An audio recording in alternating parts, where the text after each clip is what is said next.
Tetaplah bersatu padu membangun negeri ini tanpa pertumpahan darah. Apa ancaman-ancaman yang kita hadapi sekarang ini?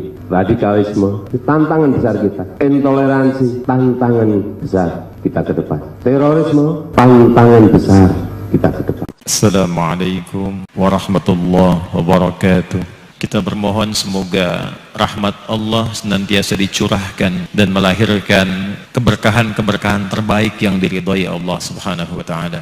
Komen, like, and share. Like, subscribe, share, and comment. Kita betul-betul harus mempelajari agama itu secara komprehensif. Kalau keimanan menumpangi politik, ketika politiknya tumbang, keimanannya juga tumbang. Makanya saya mengatakan, kalau kemarin ada Pak Surya Paloh mengatakan politik identitas atau politisasi agama itu tidak selalu negatif, saya bantah. Kita tidak bisa menyamakan antara Jong Sumatera, Jong Celebes, Jong Java, Jong Ambon. Mereka berjuang untuk mengusir penjajah yang musuh bersama. Ini namanya politik integritas, bukan politik identitas. Kalau politik identitas itu adalah bangsa yang besar, massa yang besar dipecah-pecah untuk kepentingan dirinya sendiri dan untuk melawan musuhnya sendiri. Itu politik identitas. Politik identitas itu dimanapun akan merusak bangsa dan memecah belah. Permusuhan Sunni dengan Syiah di dalam Islam yang akhirnya membelah umat Islam itu dimulai dari politik. 1400 tahun permusuhannya nggak selesai-selesai. Sampai sekarang bermusuhan dan saling membenci satu sama lain, saling mengkafirkan satu sama lain. Sampai hari ini. Itu politik. Akhirnya apa? Membentuk usul fikih sendiri, membuat hukum-hukum sendiri satu sama lain, dan satu sama lain saling mengkafirkan. Yang Sunni mengkafirkan Syiah, yang Syiah juga mengkafirkan yang Sunni. Ini yang terjadi karena persoalan politik. Dan sampai hari ini firqah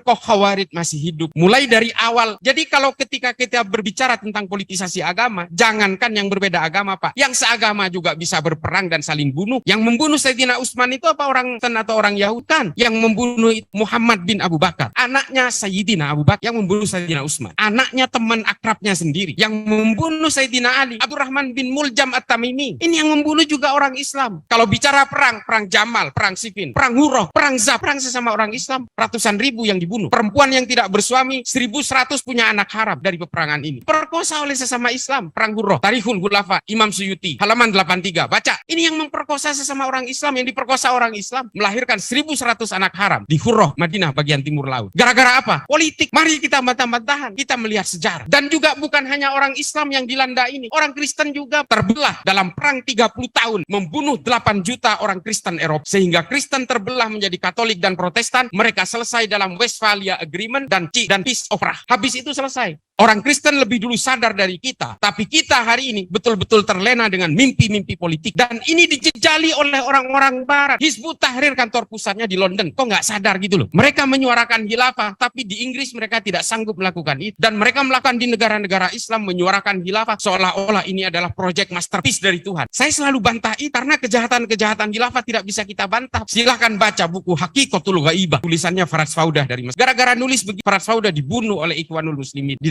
karena dia memberikan kejahatan-kejahatan khilafah itu secara rinci dari literatur Ibnu Katsir, Imam Suyuti, Ibnu Mas'udi, atau Bari, semua ditulis, Ad-Dinuri, semua ditulis di dalam buku itu. Artinya apa? Dari semua pemahaman-pemahaman yang hari ini dijejalkan kepada kita oleh agen-agen khilafah ini seperti Felix Xiao, Ismail Santo, HTI, ex-HTI, dan juga Khilafatul Muslimin melalui JI, JAD, JAK, JAT, JAS, MMI, MIT, MIB, NII. Ini semua adalah mimpi-mimpi yang ingin membakar kita semua. Kalau Indonesia ini ada di Arab, mungkin sudah pecah menjadi 15 atau 20 negara. Kemudian ideologi-ideologi yang lahir dari bangsa ini, hari ini berusaha dijejalkan paksa ke bangsa kita. Ini kan ironis, ambiguitas. Paham-paham khilafah dan sebagainya, itu yang dianggap sebagai paham yang diturunkan dari langit oleh Tuhan, berusaha dijejalkan kepada kita, sementara khilafah itu sendiri tidak bisa menyelamatkan dirinya sendiri. Khilafah itu tumbang 1924 di Turki lewat Sultan Abdul Majid II. Sampai hari ini terkapar dan tidak sanggup mencari oksigen lagi. Dan ini hari ini yang dijejalkan kepada bangsa kita, bahwa ini adalah proyek masterpiece ciptaan Tuhan yang harus kita anut, dan seolah-olah ini adalah solusi bagi semua. Ini yang harus kita pahami, bahwa paham-paham seperti ini adalah paham-paham yang sebenarnya ingin mendegradasi Pancasila secara evolusi. Ini yang harus kita pahami. Berjubah-jubah agama dengan membajak kesalehan, mereka lalu bergulir di tengah-tengah kita, di kampus-kampus kita. Semoga Allah senantiasa menuntun kita di jalan yang diridhoinya. Aku qouli hadza, astaghfirullah li wa lakum. Wassalamualaikum warahmatullahi wabarakatuh.